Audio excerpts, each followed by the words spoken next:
Gents, welcome back to the channel. I'm very pleased today to welcome the first guest in the history of the Alpha Pursuit channel, a very good friend of mine, Zac. Zac, welcome to the channel. For those of you that don't know Zac, he's big in the men's fitness space, very big on TikTok, almost 10,000 followers at this stage. Got your own YouTube channel. They're all going to be linked down below, but I wanted to get Zac on today because he's got some fantastic insights around the personal development side of things, specifically in the fitness sort of realm. You can probably see the guns are huge, and I wanted to get him on here today, and we're just going to talk about a couple of habits that have enriched both of our lives, coming at it from maybe a fitness approach and then more of like a educational approach from me. That's my story. But first and foremost, I want to ask you, what is, in your view, the best habit that you've got going in your life?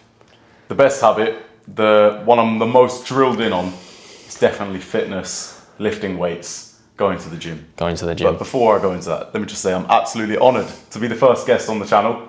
Hello everyone. Hello the loyal subscribers of the Alpha Pursuit. And thank you for getting me on the channel. Pleasure, man, pleasure. It's been a long time coming.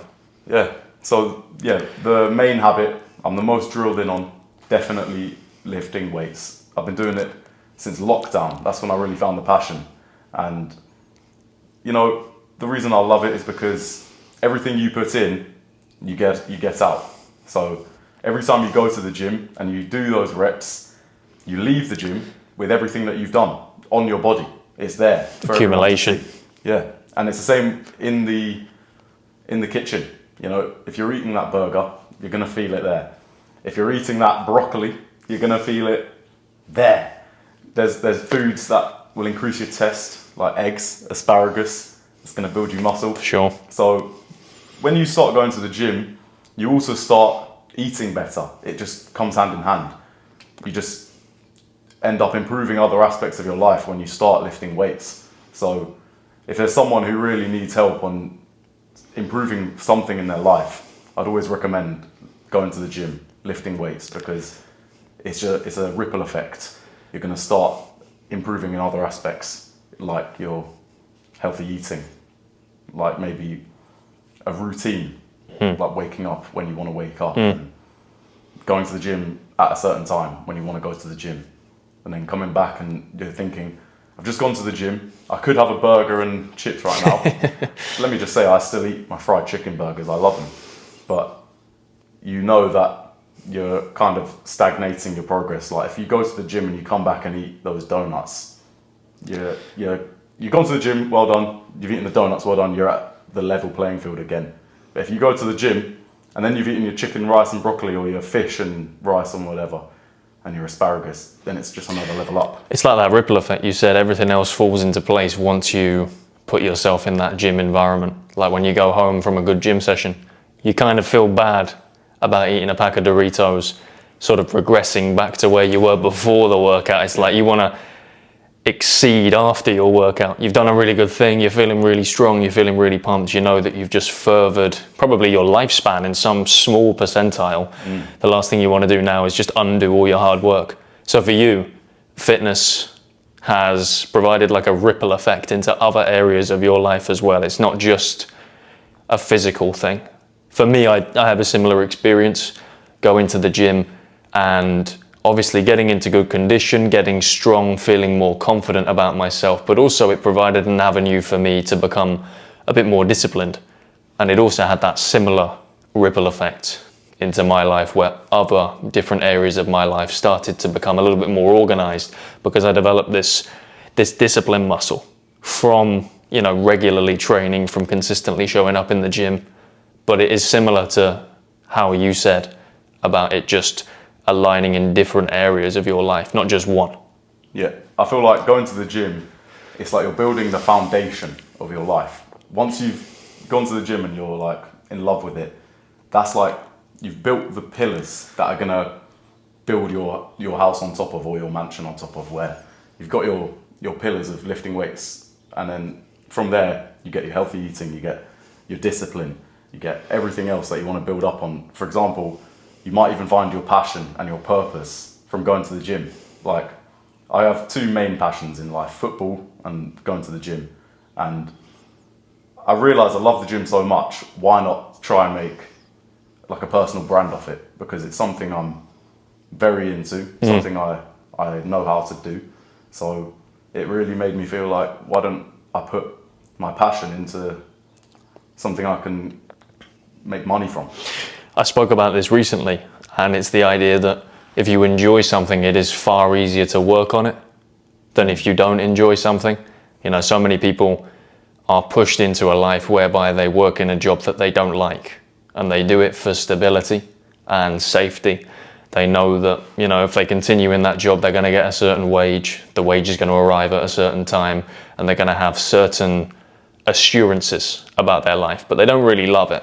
But if you can somehow turn your passion or something that you enjoy doing into a profitable avenue, like for example setting up your personal brand, Zac offers very, very high level training courses from years of your experience. I mean, you can see the experience, it's there to be shown, but making those courses as you do, providing an avenue to help people, stems from a passion, stems from something that you love, and it's far easier to profit from that than it is from something that you have no love for, that you have no umph for. You know, when you get up and you do what you love, it almost doesn't feel like work sometimes. It almost feels like you're just enjoying life. Just existing.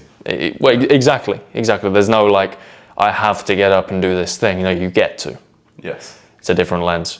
So I wanted to move on to the habit that I was going to talk about, and something that has enriched my life massively is reading. Now, I love the gym, and strangely enough, the gym got me into reading. It's that ripple effect. It was the ripple effect, like the foundations. Like you discussed, the ripple effect.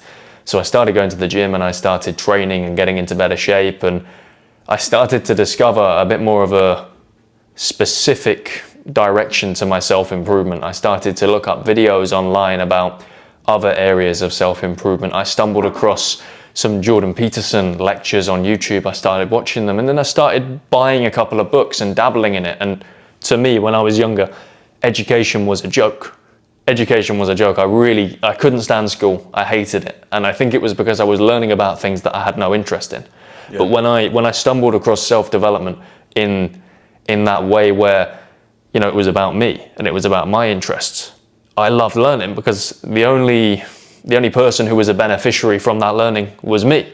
So I was spending my time doing something. I was spending my time reading, but it was for me and Exactly. future me. So I loved it. And there were some books that have really helped me to improve my articulation, improve general knowledge, provide an outlet to have conversations with people that otherwise wouldn't be available. You know, the amount of times I've spoken to people that are maybe 20, 30, 40 years older than me, and we can relate because we've read the same book, or I have a smaller but similar set of knowledge around a certain set of literature or a certain set of academia because I took the time to go and research it. So that's something that's really enriched my life. I mean, the one book that I would recommend to any human being alive that loves reading is How to Win Friends and Influence People by Dale Carnegie. Now, Dale's no longer with us. It's a very old book, but essentially it details from more of a business perspective how to deal with people, how to deal with large groups of people in a social sense, from the perspective of a boss, from the perspective of somebody looking to work their way up in an organization. But it also has that sort of ripple effect, as we've discussed many times today, whereby it can help you to manage the close personal relationships in your life. And that is something that I read a few years ago. I made so many notes in that book. We often talk about when we're doing reading and highlighting, and I've seen some of the highlighting in your books that you read. There were so many notes, so many highlights in that book, and it's a book that I would recommend to anyone and that really helped me. But that kind of stemmed a real love for reading from there on. And after that, it was, 12 Rules for Life, 48 Laws of Power, loads and loads and loads. I've got like a whole bookshelf in there full of books that I've read and I want to read again. But it's an incredible habit that for me has really enriched my life. But once again, it stemmed from the thing that we both have a common interest in. Mm-hmm. And I think that is such an important thing to start looking into. Guys, if you haven't been to the gym before and you've never enrolled yourself, in a gym membership or a gym contract, it's something that I would honestly recommend. It's not just about the way you look. It is about what you get and who you become from engaging in that behavior and from developing as a person. You know, you're not just developing your literal muscles and the bicep muscles, you're developing your discipline muscles, which allow you to go on and conquer many, many more things. The reading habit is top tier. And when I think of like, why is it good? Some of you may be asking why. Another reason. If a book is on a shelf, that means that person is successful in the value in their book of what they're providing. So if you go and get that book and you're reading it, you're reading a book of someone who's maybe 40 years older, and they've got all of their knowledge in a page that you can read. So it's like you don't get the opportunity to talk to Jordan Peterson or Dale Carnegie. That's right. You don't get the opportunity to talk to them in life, but you do get the opportunity to see an insight into their brain. And read their work. And read their lessons. So why not take the opportunity when we're on this planet? If we can't see them, they're on the other side of the world in a different continent or not longer with us. Why not see what they had to offer, the value they had to offer to benefit our lives? So yeah, reading, top tier habit. Take that opportunity to learn from people who know more than you do. That's a great point. That you know, I think a lot of people should take on board, because look, a lot of these people who have published these works and these books and articles, etc., they've done things that, you know, you and I haven't done yet. They've achieved some wonderful things in whatever their realm is, whatever their category is. And if you read a 400-page book about somebody who is maybe even a billionaire, you know, let's say you only take 1% of knowledge from that book. I mean, that 1% is going to be something special. That 1% is going to add some real value to your life. So I like that. How often do we talk to billionaires in life? Maybe never. But the opportunity of reading a book gives you the opportunity to basically hear hours and hours of year-long lessons from these billionaires or successful authors or successful psychologists in a few pages, and it's in your house all the time. Yeah, the opportunity to see them might not be there, but the opportunity to learn from the things that they've done is always there. Yeah. It's there every single day of the year, so start taking it. But look, that's all we got for today. Thank you very much for coming on. I'm honoured to have you here. It's been really nice, and we should do this again sometime, definitely. Thank you for your insights. I'm going to leave Zac's links down below, guys, so make sure to check him out. Big on TikTok, he's close to 10K, so go and drop him a follow on there, and go and follow his YouTube account as well. And look, guys, thank you for your time and attention. Remember, the free Discord community is in the link down below. It's going to be like a community in which a bunch of guys get together, help each other improve, level up their lives, talk about our problems, help each other when we're feeling down, help each other when we're feeling low, but ultimately help each other level up. And if you are interested in one-to-one coaching with me, all you got to do is click the link down below, book a slot, and I will see you on the other side. As always, thank you for your time and attention, and I will see you in the next one. Do you want to get the last bit? I'm going to say this lad is so drilled in. Guys, if you want to be locked in, get on a coaching call with him. I'm telling you, you're going to learn so much. He had one the other day with a lad from Nigeria, and the guy was over the moon with the insight he got from Alf. So, guys, don't miss this opportunity. We talk about opportunities from reading books. You've got an absolutely drilled in individual here. Why don't you take this opportunity to hear his words and hear his insights? Anyway, thank you again for getting me on the channel. Good man. Appreciate it. Getting me on. I'm honoured, as I said, and it's been a pleasure. Thank you guys as well for watching. Cheers, guys.